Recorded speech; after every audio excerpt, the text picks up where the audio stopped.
Hi hello my dear friends and families, எல்லோரும் எப்படி இருக்கீங்க? நல்லா இருக்கீங்கன்னு நினைக்கிறேன். இன்றைக்கி நம்ம பார்க்க போகிற அனிமே சாதாரணமாக அனிமே இல்லை, ஹாரர் அனிமே ஃபேன்ஸ் எல்லோரும் கண்டிப்பாக ஒரு தடவை கேட்டிருக்கக்கூடிய ஒரு அனிமே தான் உசுமாக்கி. ஃபஸ்ட்டாக ஒரு விஷயம் சொல்லணும்னா, இது ஜெம்ஸ்கேர் அனிமே இல்லை, கோஸ்ட் ஹாரர் இல்லை, இது ஒரு சைக்கலாஜிக்கல் ஹாரர் இல்லை.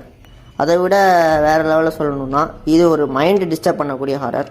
உசுமாக்கியோட ஸ்டோரி நடக்கிறது ஒரு கொரோசோங்கிற ஒரு ஸ்மால் டவுனில். ஃபஸ்ட்டு எல்லாமே நார்மலாக தான் இருக்கும், ஸ்கூல், ஃபேமிலி, ஃப்ரெண்ட்ஸ் எல்லாமே நார்மலாக இருக்கும்.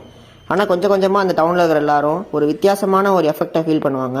அது என்ன தெரியுமா? ஸ்பைரல். ஆமாம், ஒரு சிம்பிள் ஸ்பைரல் ஷேப் தான். முதல்ல பார்த்தா சிரிப்பு வரும், இதில் என்னடா ஆர்டர் இருக்குன்னு நீங்கள் யோசிப்பீங்க. ஆனால் அந்த ஸ்பைரல் தான் இந்த அனிமையோட மெயின் வில்லன். கோஸ்ட் இல்லை, டீமன் இல்லை, வெறும் ஒரு சாதாரண ஷேப்பு தான் வில்லன்.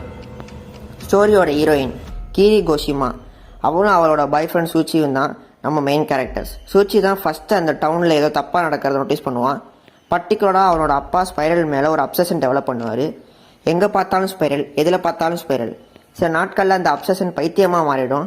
அதுக்கப்புறம் தான் நமக்கு புரியும், இந்த ஸ்பைரல் வெறும் ஷேப் இல்லை, இது ஒரு கர்ஸ்.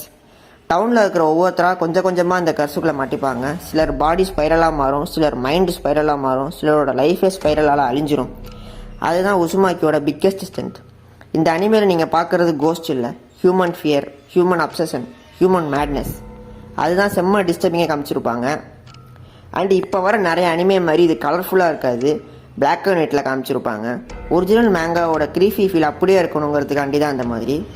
அதனால் பார்க்கும்போது ஒரு அன்கம்ஃபர்டபுள் ஃபீலிங் வரும், ஒரு மேங்கா உயிரோடு நடக்கிற மாதிரியே ஃபீல் ஆகும். அதுதான் இந்த அனிமையோட பிக்கெஸ்ட் அச்சீவ்மெண்ட். ஆனஸ்ட்டாக சொல்லணும்னா இந்த அனிமேல ஃபைட் சீன்ஸ் கிடையாது, பவர் அப்ஸ் கிடையாது, ஹீரோ வில்லன் பேட்டில் கிடையாது. ஆனால் பார்க்கும்போது வேறு லெவல் டென்ஷன் இருக்கும். நெக்ஸ்ட் என்ன நடக்குதுன்னு தெரியாமலே பார்த்துட்டு இருப்பீங்க. அதனால தான் உசுமாக்கி ஆர்ஆர் அனிமே ஹிஸ்ட்ரியில் ஒரு மாஸ்டர் பீஸ்னு சொல்லப்படுது. நீங்கள் ஆர்ஆர் ஃபேன்ஸாக இருந்தால் கண்டிப்பாக மிஸ் பண்ணக்கூடாத ஒரு அனிமே இது தான். ஆனால் ஒரு வார்னிங், நைட்டில் தனியாக பார்க்காதீங்க, கொஞ்சம் கேர்ஃபுல்லாக இருங்க. பிகாஸ் அனிமே பார்த்து முடிஞ்சதுக்கப்புறமும் கூட ஸ்பைரல் பார்க்குற மாதிரியே ஒரு பயம் இருக்கும். ஸோ ஃப்ரெண்ட்ஸ் அண்ட் ஃபேமிலிஸ், நீங்கள் உசுமாக்கி பார்த்துருக்கீங்களா? பார்த்துருந்தா உங்கள் ஃபேவரட்டான டிஸ்டர்பிங் சீன் எதிர் கமெண்ட்டில் சொல்லுங்கள். பார்க்கலன்னா கண்டிப்பாக ட்ரை பண்ணுங்கள். இது மாதிரி ஒரு டீப் அனிமே கண்டென்ட் வேணும்னா மறக்காமல் சப்ஸ்கிரைப் பண்ணுங்கள், லைக் பண்ணுங்கள், ஷேர் பண்ணுங்கள்.